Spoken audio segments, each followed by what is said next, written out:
I started hunting with a thermal this year, and it really opened my eyes to the amount of wildlife out at night. What I wasn't ready for was the number of skunks that I've seen. With this many skunks around, it's not going to take long before old Pepe Le Pew starts spreading his love.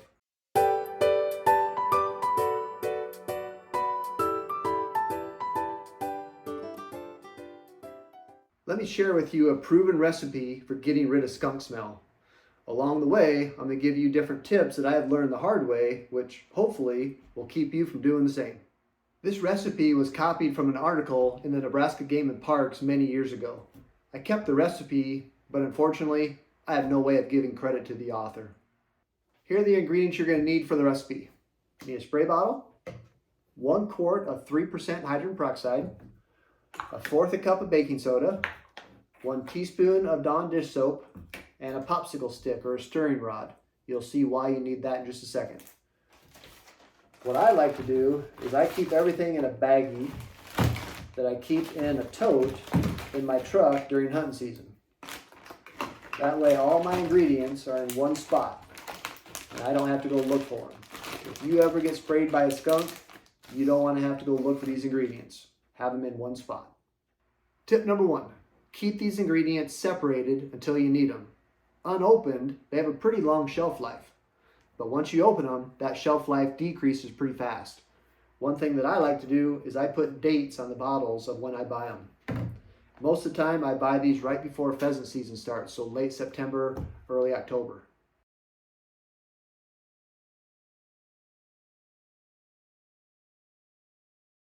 When needed, mix the ingredients in a spray bottle. One thing that I have done is I have marked my spray bottle at 16 ounces. Usually when you buy hydrogen peroxide, you buy it in a quart or 32 ounces. I wanted to cut my recipe in half, therefore I needed to make a mark for 16 ounces. Tip number 2, when you go to add the baking soda to your spray bottle, use the stirring stick or your popsicle stick to help scrape the baking soda into the bottle. If you try and pour it in there, it's not going to work, it's just going to get all over the place. Once you get everything mixed up, you want to thoroughly cover the affected area, but be careful to keep it out of the eyes, nose, ears, and mouth. Let it sit for about a minute, and then you hose off with water. For direct sprays of Old Pepe, this may take a couple cleanings. If your dog gets a direct spray, don't rub this mixture into its fur. All you're doing is rubbing the skunk oil in deeper. What you want to do is spray, let it sit for a minute, and then rinse off. Once most of the skunk smell is gone, then you can start scrubbing the mixture into its fur. This mixture works by chemically changing the skunk spray into an odorless sulfonic acid. Sulfonic acids are an important ingredient in many detergents, shampoos, dyes, and cosmetics.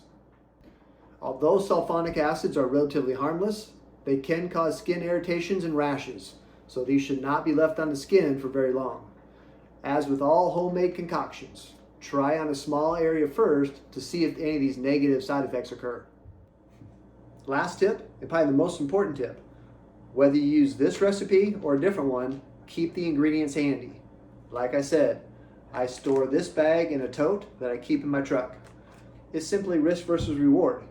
For roughly $6, I have the peace of mind knowing that if I or my dogs get sprayed, it's really not that big of a deal. Over the years, this recipe has kept me and my dogs from stinking up my truck and my house. I hope you never have to use it, but now you have it, just in case.